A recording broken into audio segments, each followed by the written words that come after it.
Hello and welcome back to बैंकोपीडिया।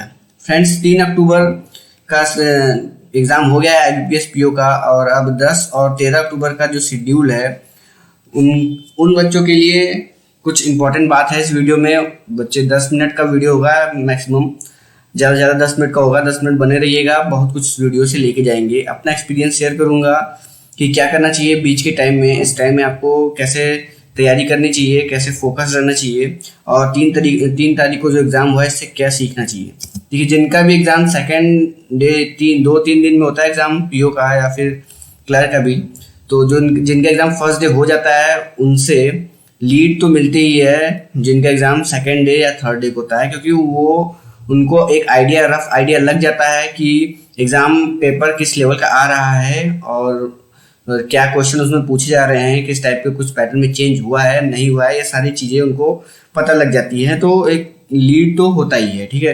तो आप उस लीड का कैसे फ़ायदा उठाएं, ये सारी बातें करेंगे इस वीडियो में। देखिए, सबसे बड़ी बात यह है कि जो 18 तारीख को आरआरबी पीओ मेंस होने वाला था, आरआरबी पीओ मेंस होने वाला था, वो अब पोस्टपोन हो गया है। तो अभी फिक्स डेट पता नहीं है, तब भी ये माइंड में से ये बात तो हट गई होगी कि मेंस की भी प्रिपरेशन करनी है और आईबीपीएस पीओ की भी प्रिपरेशन करनी है। तो दोनों का जो जगलिंग चल रहा था कि क्या प्रिपेयर करें, ये माइंड से भी रिलीफ हुआ होगा ज़रूर से, ठीक है।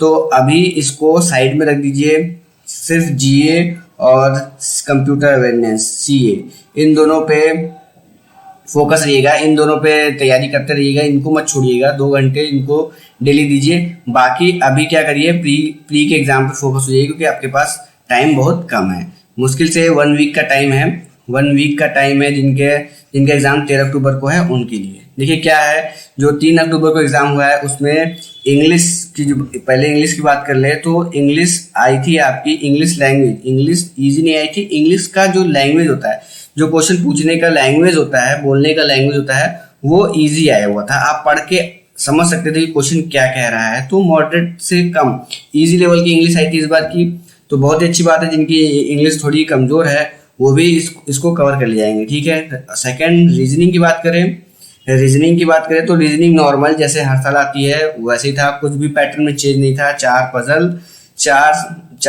3 से 4 पजल और बाकी 15 से 20 क्वेश्चन आपके मिसलेनियस वही सब सारे सिलॉक्स, इनइक्वालिटीज। तो सबसे आपका पाला पड़ चुका है आरआरबी पीओ प्री में, तो वैसा ही पेपर था इस बार, कोई चेंज नहीं है रीजनिंग में। और क्वांट में भी आपका वही फिक्स 2 डीआई आ रही है, नंबर सीरीज सिंप्लीफिकेशन वगैरह वही सिंपल, सब चीज़ वैसा ही है, ठीक है। तो 2 डीआई आ रही है, जिसका एक डीआई केसलेट का बन जा रहा है, और केसलेट का उन्होंने प्रैक्टिस नहीं किया है, उनके लिए पेपर टफ हो जा रहा है। और अगर दोनों डीआई उनका टेबल या बार ग्राफ रिलेटेड है तो वो सॉल्व कर रहे हैं, ठीक है। तो सारे जो पेपर का लेवल है, एग्जाम का लेवल है, वो मॉडरेट से थोड़ा सा कम है। मैंने जिन बच्चों से बात की है, मैंने 4 बच्चों से मैंने बात की है जो अच्छे खासे पढ़ने में अच्छे हैं, जिनका सिलेक्शन इस बार हो जाएगा ऐसा मेरी उम्मीद है। 4 बच्चों से मैंने बात की है जो जिनका एग्ज़ाम 3 अक्टूबर को हुआ है, उनकी बात कर रहा हूँ। इन्होंने 65+, चारों बच्चों ने 65+ अटेम्प्ट किए हैं, किसी का 65 से कम नहीं है, एक बच्चे का 70+ भी है, ठीक है। तो पेपर इस लेवल का है कि आप 65+ अटेम्प्ट कर सकते हैं। थोड़ा सा इनका कहना है कि रीजनिंग लेंदी है, इसमें जो मिसलेनियस क्वेश्चन है 1-2 नंबर वाले वो थोड़ा लेंदी है। और क्वांट में एक बच्चे का में कैसलिट आ गया था, तो वो आप पे डिपेंड करता है, आपके लक पे डिपेंड करता है कि आपके एग्जाम में क्या आ रहा है आपका क्वेश्चन, ठीक है। इंग्लिश ईजी बता रहे हैं बच्चे। तो देखिए, आपका टारगेट क्या होना चाहिए। अब जिनका एग्जाम 10 और 13 तारीख को है उनका टारगेट क्या होना चाहिए कि तीनों सेक्शन में, इंग्लिश में भी 20+, रीजनिंग में भी 20+, और क्वांट में भी 20+ इनका टारगेट होना चाहिए। 20 से कम तो किसी में अलाउ ही नहीं है।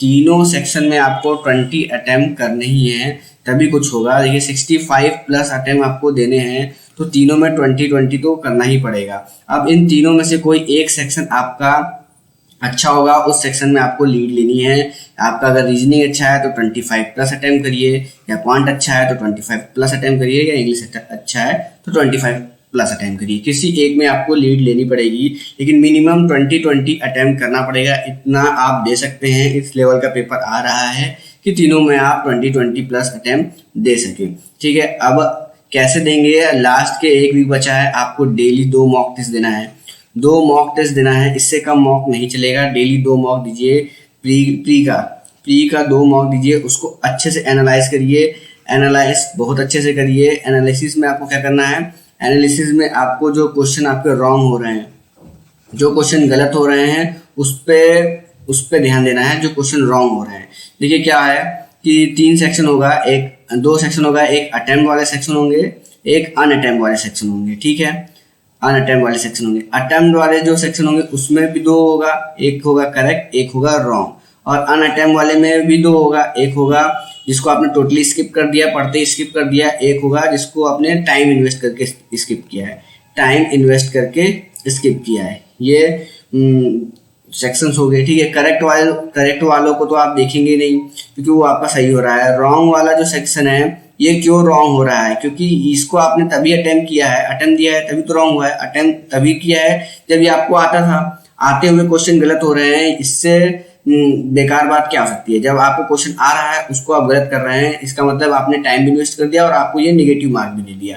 ठीक है, तो इस पे सबसे ज़्यादा फोकस रहना है, इस सेक्शन पे, रॉन्ग वाले सेक्शन पे एनालिसिस करिए।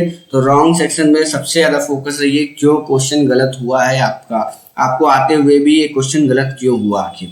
अगर आपने इसको सुधार लिया, इस रॉन्ग वाले सेक्शन में आपके सिर्फ 1 से 2 क्वेश्चन आ रहे हैं या 2 से 3 क्वेश्चन आ रहे हैं, तभी आपकी एक्यूरेसी 95 प्लस रहेगी। और 95 प्लस एक्यूरेसी की ही डिमांड है एग्जाम में, इससे कम एक्यूरेसी से काम नहीं चलेगा। अगर आपने 65 प्लस अटेम्प्ट किए और 90 प्लस एक्यूरेसी नहीं है तो कोई मतलब नहीं है। अगर आपने 70 अटेम्प्ट कर दिया, 80% एक्यूरेसी है तो क्या फायदा, फिर भी आपके मार्क्स 60 से नीचे आ जाएंगे। और अगर आपने 65 प्लस अटेम्प्ट किए और 95 प्लस एक्यूरेसी है तो भी आपके 60 प्लस आएंगे। तो 70 अटेम्प्ट करने का क्या मतलब है जब आपके मार्क्स 60 नहीं आ रहे हैं।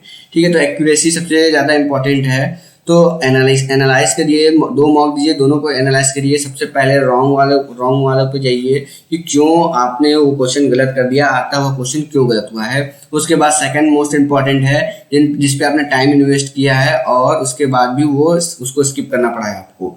ये बहुत सेकंड इंपॉर्टेंट सेक्शन आपका यही होना चाहिए। अगर आपने टाइम इन्वेस्ट किया है, इसका मतलब आपको लगता था कि आप इसको सॉल्व कर सकते हैं, इसलिए तो आपने उसको टाइम इन्वेस्ट किया। टाइम इन्वेस्ट करने के बाद क्या हुआ, आप कहीं कोई कॉन्सेप्ट भूल गए या फिर कैलकुलेशन करते करते आपको लगा कि नहीं ये मैं गलत कैलकुलेशन कर रहा हूँ, फिर आपने उसको छोड़ दिया। तो देखिए ये दोनों जो चीज़ होती है ना, ये दोनों सेक्शन जो रॉन्ग होता है, जो टाइम इन्वेस्ट करके आपने सॉल्व नहीं किया, ये दोनों आपको क्या कहते हैं, टाइम भी ले जाते हैं। ये तो आपका टाइम ले गया, वेस्ट कर दिया, आपका टाइम वेस्ट करता है। ये तो टाइम भी वेस्ट करता है प्लस मार्क्स भी ले जाता है, आपके जो करेक्ट से मार्क्स मिले हैं उसको भी ले जाता है। तो ये दोनों को सुधारना बहुत ज़्यादा जरूरी है। जो स्किप कर रहे हैं क्वेश्चन वो तो आपको आते नहीं है, अब इनको पढ़ना भी नहीं है, तो इन पे कोई ध्यान आपका नहीं देना है, इन पे बिल्कुल भी ध्यान नहीं देना है, कुछ भी नहीं पढ़ना है, इस पे कुछ भी ध्यान नहीं देना है। तो जो टाइम इन्वेस्ट करके छोड़ा है आपने क्वेश्चन, उसको पढ़िए कि कहाँ आप क्या भूल गए हैं, उस टॉपिक को उठाइए। अगर आपको लग रहा है कि हाँ मैं एक बार पढ़ लूंगा तो फिर से क्लियर हो जाएगा, तो उस टॉपिक को उठाइए और इसको पढ़िए। ठीक है, अगर आपका एक्यूरेसी 95 प्लस पहले से है, रॉन्ग क्वेश्चन आप बहुत कम करते हैं, स्किप अनअटेम्प्ट वाले में भी टाइम इन्वेस्ट करके आप बहुत कम क्वेश्चन छोड़ते हैं, तो तब उन बच्चों को क्या करना है, उनको भी स्किप वाले को नहीं पढ़ना है, उनको अब करेक्ट वाले सेक्शन में जाना है। करेक्ट वाले सेक्शन पे क्या है, जो क्वेश्चन वो करेक्ट कर रहे हैं उनमें और भी स्पीड लाना है, और ज़्यादा स्पीड लाना है, ताकि वो करेक्ट जो कर रहे हैं उसको और कम टाइम में करेक्ट करें और अनअटेम्प्ट वाले क्वेश्चन को अटेम्प्ट करने का टाइम मिल सके। ठीक है, तो ये आपका एटीट्यूड रहना चाहिए मॉक एनालिसिस के टाइम पे, ये आपका तरीका रहना चाहिए। और इस टाइम पे सिर्फ 1 वीक का टाइम है, तो आप एक टारगेट बना लीजिए कि मुझे इस 1 वीक में 14 प्लस मॉक देने हैं, इससे कम मॉक नहीं दूंगा मैं। अब वो 14 आप अगर किसी दिन 2 मॉक दे रहे हैं और किसी दिन 1 मॉक दे रहे हैं, 1 मॉक कम हो गया तो थर्ड डे आपको 3 मॉक टेस्ट देना पड़ेगा।